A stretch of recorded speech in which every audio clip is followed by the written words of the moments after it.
నమస్కారం, welcome to Suman TV. నేను గీతాంజలి. ప్రస్తుతం మనతో పాటు ప్రముఖ జ్యోతిష్యులు బ్రహ్మశ్రీ నందిబట్ల శ్రీహరి శర్మ గురువు గారు ఉన్నారు. వారితో మాట్లాడదాం. గురుగారు నమస్కారం అండి.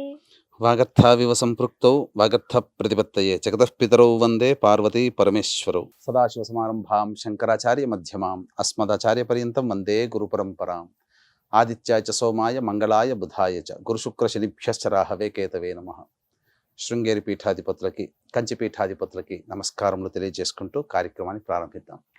శ్రావణ మాసం ఎంతో ప్రత్యేకం, ప్రతిరోజు పండుగేనండి.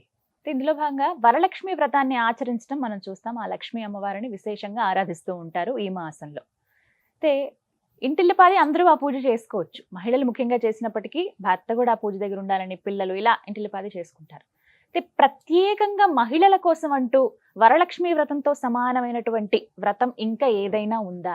అంటే భర్త ఆరోగ్యం కోసం ప్రత్యేకించి ఆయన ఎప్పుడు సంతోషంగా ఉండాలి, ఎందుకంటే ఇంటి యజమాని బాగుంటే ఇంటిల్లిపాది సంతోషంగా ఉంటారని చెప్తూ ఉంటారు. సో అలాంటి వ్రతం ఏదన్నా ఉందా అండి? అసలు చేసుకోవచ్చా? ఎవరెవరు చేయొచ్చు? శ్రావణ మాసంలో మీరు అన్నట్టుగా వరలక్ష్మి వ్రతమే అందరికీ గుర్తుకొస్తుంది. ఇదే సందర్భంలో మన మధ్య చర్చకు వచ్చినప్పుడు ఒక నెల కిందట మీరు అన్నారు ఇట్లాంటిది ఏదైనా ఉంటుందా అని. సమయం సందర్భం వచ్చినప్పుడు తప్పకుండా చెప్పుకుందామమ్మా అని చెప్పి అనుకున్నాము. ఆ సమయం వచ్చింది కాబట్టి ఇప్పుడు మనం చెప్పుకుపోయేది కూడా దాని గురించేనమ్మా. మీరు అడిగినటువంటి, గతంలో అడిగినటువంటి దానికే సమాధానంగా వీక్షించేటువంటి ప్రేక్షకులందరూ కూడా ఇది చాలా అమూల్యమైనటువంటి వ్రత విధానము. దీన్ని ఆశాంతం వీక్షించండి. వీలైతే మీరు లైక్ చేసుకొని సేవ్ చేసుకోండి. మీ లైక్డ్ వీడియోలో ఉంటుంది. మీరు మళ్ళీ మళ్ళీ చూసుకొని మీ యొక్క అభ్యంతరాలన్నీ కూడా మీకు నివృత్తి అవుతాయి. మీకు ఏ సందేహాలున్నా వీలైతే మీ తోటి వీక్షించేటువంటి సుమన్ టీవీ మహిళా ప్రేక్షకులు, మీ తోటి మహిళలకి షేర్ చేయండి. తద్వారా ఈ యొక్క వ్రత మహత్యం అంతా కూడా పొందిన వాళ్ళు అవుతారు. వరలక్ష్మి వ్రతము ఎంత ప్రాచుర్యంలో ఉందో దానితో సమానమైనటువంటిది మంగళగౌరి వ్రతం. చాలా మంది అనుకుంటుంటారు ఈ మంగళగౌరి వ్రతం అంటే ఏదో అమ్మవారి పూజలాగా చేసుకుంటారు. కానీ ఇది చాలా మహిమ కలిగినటువంటి వ్రతం. వరలక్ష్మి వ్రతం దేనికి చేసుకుంటామమ్మా? మనకున్నటువంటి కామ్య కర్మలు, భోగములు, సుఖములు, ధనము ఇవన్నీ సంప్రాప్తించడం కోసం. కానీ ఇవన్నీ కావాలి మహిళలకు అనంటే భర్త ఆరోగ్యంగా ఉంటేనే కదమ్మా, భర్త సంపాదించి వస్తేనే కదా. కాబట్టి భర్తకి భవిష్యత్తులో ఎదురయ్యేటువంటి అపమృత్యు భయాలు, గండ దోషాలు, కుటుంబం అంతా ఆరోగ్యంగా ఉండడం కోసం ఒక వ్రతం అనేటువంటిది ఉంది. అది కూడా శ్రావణ మాసంలోనే చెయ్యాలి. కేవలం ఈ మాసంలోనే చెయ్యాలి. ఇంకా వేరే మాసంలో చేస్తే పనికిరాదు. కాకపోతే సాంప్రదాయ కుటుంబంలోని వ్యక్తులు, ధనికులు, వీళ్ళు మాత్రము ఆచరించుకుంటూ వస్తున్నారు అనాదిగా. మనదేంటంటే సామాన్యమైనటువంటి పక్షపాతం, కుల మత విచక్షణ అనేటువంటిది మనం పాటించం. కాబట్టి అంటే ఏంటి, అత్యధికమైనటువంటి ఫలాలు కింది స్థాయి వాళ్ళకు కూడా చేరుకోవాలి అనే ఉద్దేశంతోనే ఈ యొక్క వ్రతం గురించి తెలియచేయడం జరుగుతుందండి. జాగ్రత్తగా ఆశాంతం వినండి. ఇది మంగళగౌరి వ్రతం. పూర్వము అంటే మనకి ఇవన్నీ కూడా వ్రతాలు, నోములన్నీ కూడా పురాణాల నుంచి వచ్చాయి.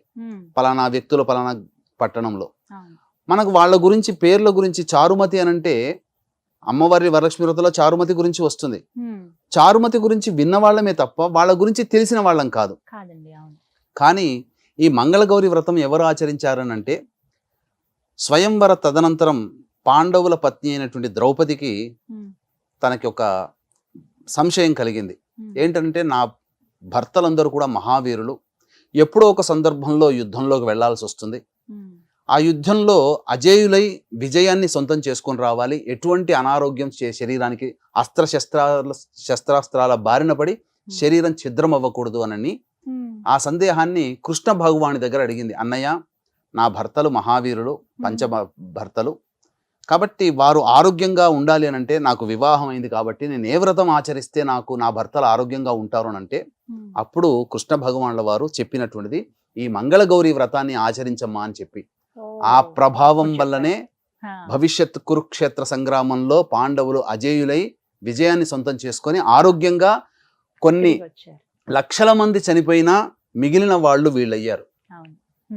కాబట్టి అంటే కౌరవులు 100 మంది పోయారు, పాండవులు 5 మంది బతికారు. ఆ వ్రత ప్రభావం. కాబట్టి మహిళలందరూ కూడా ఈ వ్రతాన్ని ఆచరించాలి. ఎప్పుడు చేయాలంటేనమ్మా, ఎవరు చెయ్యాలి అని అంటే, వివాహమైనటువంటి నూతన వధువుకి వివాహమైన తర్వాత ఆ సంవత్సరంలో వచ్చే శ్రావణ మాసంలో మంగళవారం రోజున ప్రారంభించాలి. ఈ యొక్క వ్రతాన్ని ఆచరించినటువంటి అమ్మవారు కాబట్టి పరమేశ్వరుడు కూడా అజేయుడై ఉన్నాడు. గరళాన్ని కంఠంలో దాచుకోగలిగాడు, అయినా శరీరం కాపాడుకోగలిగాడు. ఈ యొక్క అమ్మవారి మహత్యం వల్లనే దేవతల సైన్యాధిపతిగా ఈ సుబ్రహ్మణ్య స్వామి నియమితుడయ్యాడు. కాబట్టి ఇంతటి మహత్యము కలిగినటువంటిది ఈ యొక్క మంగళగౌరి వ్రతము. నూతనంగా వివాహమైనటువంటి వధువు తన జీవితంలో వచ్చే మొట్టమొదటి శ్రావణ మాసం, సంవత్సరంలో వివాహమైన తొలి సంవత్సరంలో మొట్టమొదటి శ్రావణ మాసంలో ఈ యొక్క వ్రతాన్ని ఆచరించాలి. ఎన్ని సంవత్సరాలు ఆచరించాలి అని అంటే, మొదలుపెట్టిన దారభ్యత 5వ సంవత్సరంలో ఆచరించాలి. అయితే కొంతమందికి తెలియకపోవచ్చు, వివాహం అయిపోయి 1వ సంవత్సరం అయింది, 2వ సంవత్సరంలో మొదలు పెట్టొచ్చు అంటారు. కాదు, బేసి సంఖ్యలో అంటే 3వ సంవత్సరంలో మొదలు పెట్టాలి, లేకపోతే 5వ సంవత్సరంలో. కానీ ఒకసారి మొదలు పెట్టిన తర్వాత 5 సంవత్సరాలు వరుసగా చేయాల్సిందే. ఎన్ని వారాలండి? ఇది 4 శ్రావణ మాసంలో వచ్చే 4 వారాలు చేయాలమ్మా. 4 వారాలు చేయదగినటువంటిది. దీనికి సంబంధించినటువంటిది వ్రత విధానము అనేటువంటిది చక్కగా చేసుకొని, మొదటి సంవత్సరం ప్రతి మంగళవారం రోజున తాను వ్రత విధానంలో భాగంగా కాటిక పట్టుకోవడం అనే విధానం కూడా ఒకటి ఉంటుంది. ఆ కాటుకని ఉదయం పూట యొక్క వ్రతాన్ని ఆచరించి శ్రద్ధాభక్తులతో సంధ్యా సమయంలో 5 ముత్తైదువులకి నానబెట్టినటువంటి శనగలు, పసుపు, కుంకుమ, పారాణి, అలాగే 2 అరటి పండ్లు లేదా బీజము కలిగినటువంటి పండ్లు ఏవైనా కానీ ఇచ్చి ఆ కాటికను వాళ్ళకి ఇవ్వాలి, వాళ్ళు ధరిస్తారు.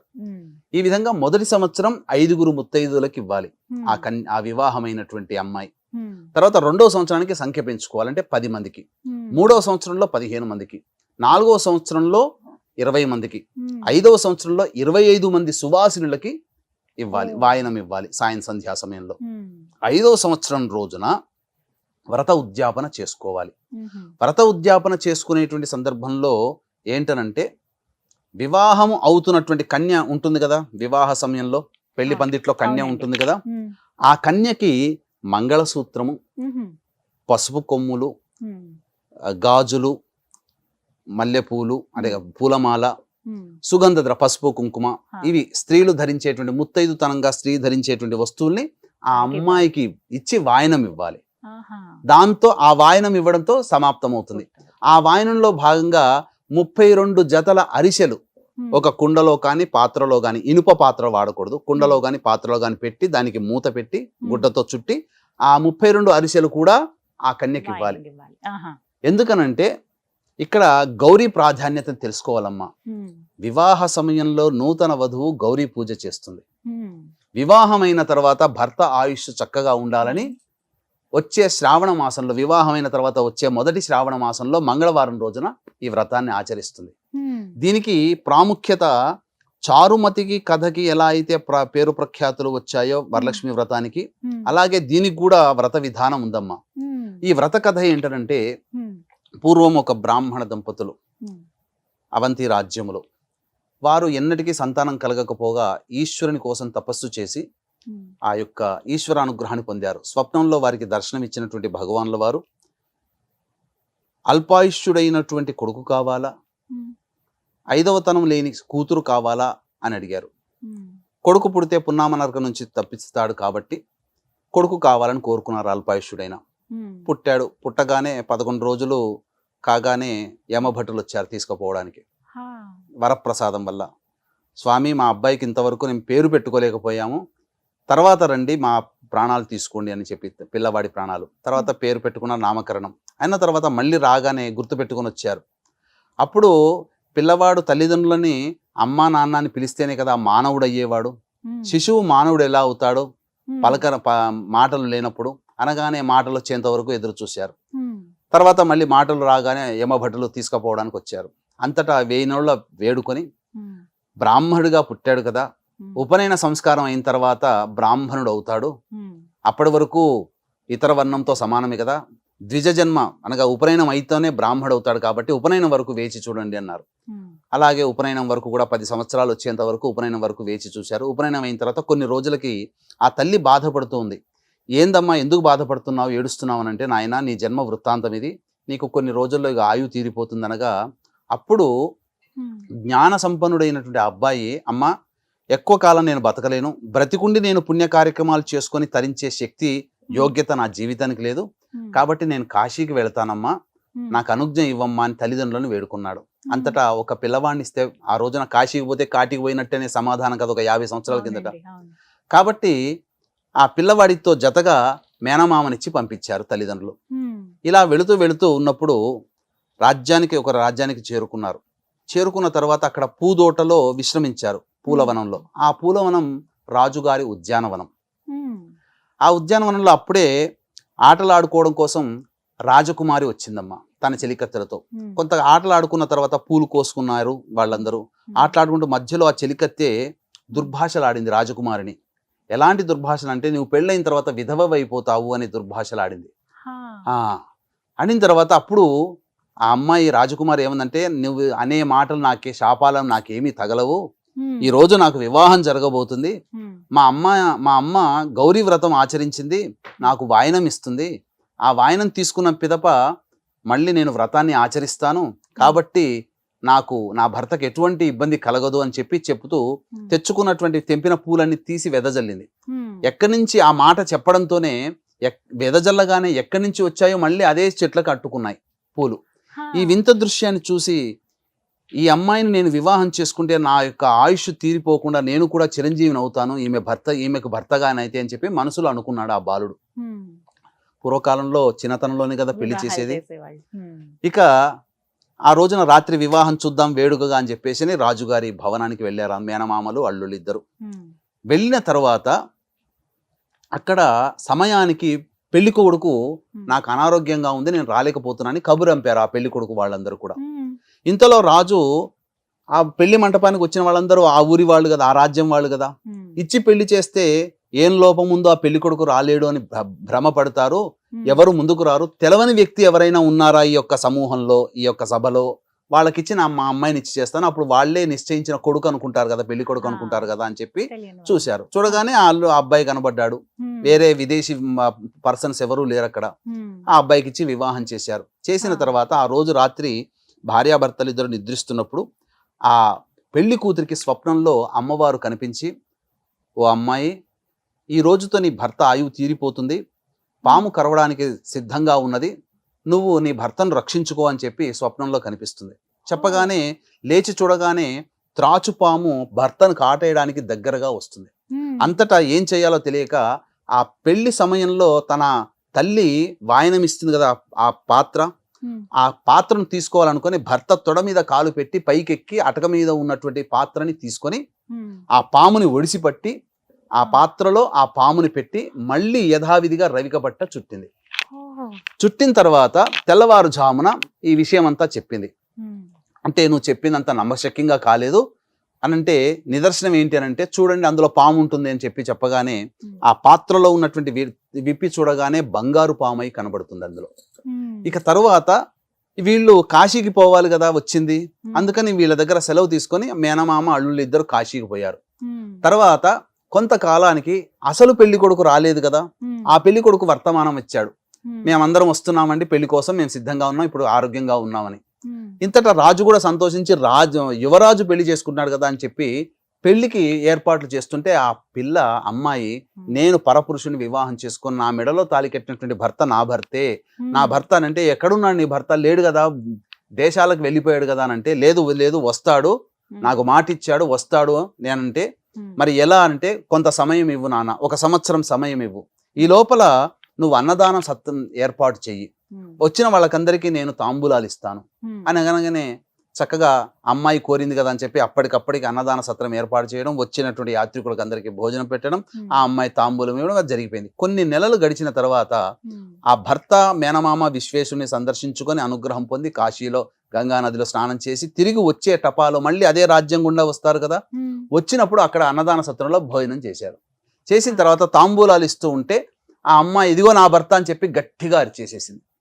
నీ భర్తే అని రుజువు ఏంటమ్మా అనంటే, పెళ్లి సమయంలో నేను పెట్టినటువంటి బంగారు ఉంగరం ఉంది అని చెప్పి ఆ బంగారు ఉంగరాన్ని అబ్బాయికి తొడిగింది. తొడగానే సరిపోయింది. భర్తని ఇతను కూడా గుర్తించాడు. తర్వాత రాజు కూడా సంతోషించి ఆ అమ్మాయి చేత ఆ వచ్చిన సమయం అది శ్రావణ మాసం కాబట్టి వచ్చే శ్రావణ మాసం కాబట్టి ఆ అమ్మాయి చేత శ్రావణ మాసం మంగళగౌరి వ్రతాన్ని తల్లి చేయించింది. ఎందుకంటే తల్లి చేసింది కదా, తల్లి దగ్గరుండి అమ్మాయి చేత చేయించి ఆ కాటికను పట్టుకొని ఆ వ్రత విధానంలో కూడా కాటిక పట్టుకోవాలి. ఆ కాటిక పట్టుకొని ఆ భరిణెలలో పెట్టి వస్తు భాండాగారాలతో మంది మార్బలంతో తన యొక్క అత్తగారింటికి పంపించారు. అల్లుడు కూతుర్ని పంపించారు. పంపించిన తర్వాత అక్కడేం జరుగుతుంది, ఈ యొక్క అబ్బాయి పోయి ఇన్ని నెలలైనా రాలేదని చెప్పి ఆ అబ్బాయి కోసం ఏడ్చి కళ్ళు పోగొట్టుకున్నారు తల్లిదండ్రులు ఇద్దరు. ఇక వీళ్ళకి ఎవరికి సేవలు చేసేవాళ్ళు లేరు. కానీ కొడుకు కోడలతో సహా వస్తున్నాడని వార్త ఆ ఊళ్ళో వాళ్ళందరూ కలిసి తల్లిదండ్రులకు చెప్పగానే మీరందరూ పరాచకాలు ఆడుతున్నాడు, ఎక్కడ ఉన్నాడు నా కొడుకు, ఇన్ని వరకు రాలేదు, ఎప్పుడో గతించి ఉంటాడని చెప్పి అనగానే బాధపడుతూనే ఏడుస్తున్నారు. వీళ్ళందరూ మమ్మల్ని వెక్కిరిస్తున్నారు, అవహేళన చేస్తున్నారని అనుకున్నారు. కానీ సమయానికి వచ్చి తల్లిదండ్రుల దగ్గరకు వచ్చి ఆశీర్వచనం తీసుకున్నారు. అంతటా అయ్యో వివాహమైంది, నీ కోడల్ని తీసుకొచ్చావు, నిన్ను ఎంత పెద్దవాడవయ్యావో, నిన్ను చూడలేకపోతున్నా, కళ్ళు పోయినాయి నాయన అంటే అప్పుడు ఆ అమ్మాయి వెంట అమ్మవారి పూజలో కాటుక పట్టింది కదా, ఆ కాటుకను తీసుకొని ఆ ఇద్దరి కళ్ళకు అద్దింది, కాటుక పెట్టింది. వెంబడే అమ్మవారి మహత్యం వల్ల వాళ్ళకి కళ్ళు వచ్చే చూపు వచ్చింది. అంతటా ఈ యొక్క విధానం అంతా తెలుసుకొని ఇంత మహత్యం కలిగిందని చెప్పి ఆ ఊళ్ళో ఉన్నటువంటి ఆడవాళ్ళందరూ కలిసి, వాళ్ళకందరికీ తెలుసు ఈ అబ్బాయికి అల్పాయుష్ ఉంది, మరణిస్తాడు అని చెప్పి, కానీ దీర్ఘాయుష్యుడే తిరిగి వచ్చాడు. ఏం చేసేవమ్మా నువ్వు, నీ యొక్క మహత్యం ఏంటమ్మానంటే, నాది కాదండి, ఈ శ్రావణ మంగళగౌరి వ్రతాన్ని నేను ఆచరించాను, మా అమ్మ నా దగ్గరుండి నా చేత చేయించింది. ఈ వ్రత మహత్యం వల్ల నా భర్త అల్పాయుష్యుడైనప్పటికీ కూడా అతను అమ్మవారి అనుగ్రహంతో దీర్ఘాయుష్మంతుడు అయ్యాడు అని చెప్పగానే ఆ ఊళ్ళో వాళ్ళందరూ కూడా అప్పటికి వివాహమైన ఆ పిల్లలందరినీ దగ్గర కూర్చోబెట్టుకుని ఈ వ్రతాన్ని ఆ అమ్మాయి రాజకుమారి అందరి చేత ఆచరింపచేసింది. తత్ఫలితముగా దీర్ఘాయుష్యవంతుడైనటువంటి భర్త ఉండగలిగాడు. ఇది కేవలము వివాహమైన తర్వాత వచ్చే మొదటి శ్రావణ మాసంలోనే ఇది ఆచరించాలి. ఇక చాలా మంది అంటుంటుంటారు, అంటే కేవలం వివాహమైన అమ్మాయిలైనా, వివాహమైన తర్వాత వస్తుంటారు కదా, మళ్ళీ పెద్దవాళ్ళు అయి ఉంటారు, మా భర్తల కోసం ఏం చేయొచ్చునా అంటే నోములాగా చేయొచ్చు, మంగళగౌరి నోము చేసుకోవచ్చు. వ్రతం మాత్రము ఆచరించాల్సింది మొదలు పెట్టిన తర్వాత 5 రోజుల్లో మనం ఈ 5 రోజులు కాదు 5 సంవత్సరాలు, 5 సంవత్సరాల్లో ఇది చేసుకోవాలి. శ్రావణ మంగళవారాలు అన్నీ చేసుకోవాల్సిందే. ఇక ఆడవారికి సహజంగా ప్రకృతి ధర్మంగా వచ్చే ఋతుక్రమము రజస్వల ప్రభావం వలన ఏమైనా ఆగిపోతే దానికి కూడా ఏం చెప్పబడి ఉందంటే, భాద్రపద మాసం పౌర్ణమి లోపల మంగళవారం నాడు చేసుకోవాలి. ఎన్ని మంగళవారాలు మీరు నష్టపోతారో అన్ని మంగళవారాలు భాద్రపద మాసం పౌర్ణమి లోపల వచ్చే మంగళవారాల్లో పూర్తి చేసుకోవాలి. భాద్రపద మాసం పౌర్ణమి దాటకూడదు. ఈ విధానాన్ని గనక ఎవరైతే మహిళలు చేసుకుంటారో వాళ్ళకి భర్తకి ద్రౌపదికి కలిగినటువంటి దీర్ఘ సౌమంగళ్యత సిద్ధిస్తుంది. అలాగే సాక్షాత్తు ఆ పార్వతీదేవి అమ్మవారికి కలిగినటువంటి శంకరుని యొక్క మృత్యుంజయుడు అయ్యాడు కదా, అంతటి మృత్యుంజయం కలిగినటువంటి భర్త లభిస్తాడు. నిండు నూరేళ్లు ఎక్కువ కాలం పూర్వకాలంలో స్త్రీమూర్తులు భర్తతో కలిసి, ఇప్పుడు సిల్వర్ జూబ్లీ చేసుకుంటేనే గొప్ప, కానీ గోల్డెన్ జూబ్లీ, ప్లాటినం జూబ్లీ ఇట్లా చేసుకుంటున్నారు. అంటే ఆ కాలంలో 70 సంవత్సరాలు మునిమనవడు గిలిమనవడు కూడా చూశారనంటే ఈ అమ్మవారి యొక్క వ్రతాన్ని ఆచరించారు కాబట్టే భార్యాభర్తలు ఇద్దరు కూడా సంపూర్ణముగా ఆయుష్మంతులై మునిమనవడిని కూడా చూడగలిగేటువంటి శక్తి, అంతటి ఆయుష్ వాళ్ళకి కలిగింది. కాబట్టి శ్రావణ మాసం అంటే కేవలం వరలక్ష్మి వ్రతం అనే కాదు, వరలక్ష్మి వ్రతంతో సమానమైనటువంటిది ఈ వ్రతము. కాబట్టి వీక్షించేటువంటి ప్రేక్షకుల్లో పురుషులు కూడా ఉంటారు. మీ ఆడవాళ్ళకి సహకరించి ఈ యొక్క వ్రతాన్ని చేసుకోమని. ఎందుకంటే ఆడవాళ్ళు ఎవరి కోసం అండి కష్టపడేది? పిల్లల కోసం, భర్త కోసమే కదా. కాబట్టి చక్కగా మీరు కూడా మీ ఇంటి ఆడపడుచులకి, ఆడవాళ్ళకి సహకరించి ఈ వ్రతాన్ని ఆచరించండి.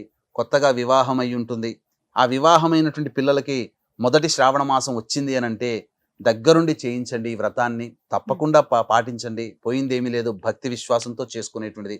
ఈ వ్రతాన్ని ఆచరించడం వల్ల సమస్తమైనటువంటి భర్తతో చిరకాలం సమస్తమైనటువంటి సుఖభోగాలు మీ యొక్క అమ్మాయి అనుభవిస్తుంది అని చెప్పడంలో ఏమాత్రం సందేహం లేదు. మొత్తం మీద వరలక్ష్మి వ్రతంతో సమానమైనటువంటి వ్రతం ఇది. అందులోనూ స్త్రీలు అందరూ కూడా చేసుకోవచ్చు, మరి ముఖ్యంగా వివాహమైన స్త్రీలు శ్రావణ మాసంలో వరలక్ష్మి వ్రతం ఎంతగా చేసుకుంటామో, వరలక్ష్మి వ్రతం అంటే శ్రావణ మాసంలోనే చేసుకుంటామో, మంగళగౌరి వ్రతం కూడా శ్రావణ మాసంలో ఇలాగే. చేసుకోగలిగే వ్రతమే. చాలా చక్కగా వివరించారు గురుగారు, ధన్యవాదాలండి. సర్వం శ్రీ ఉమామహేశ్వర పరబ్రహ్మార్పణమస్తు.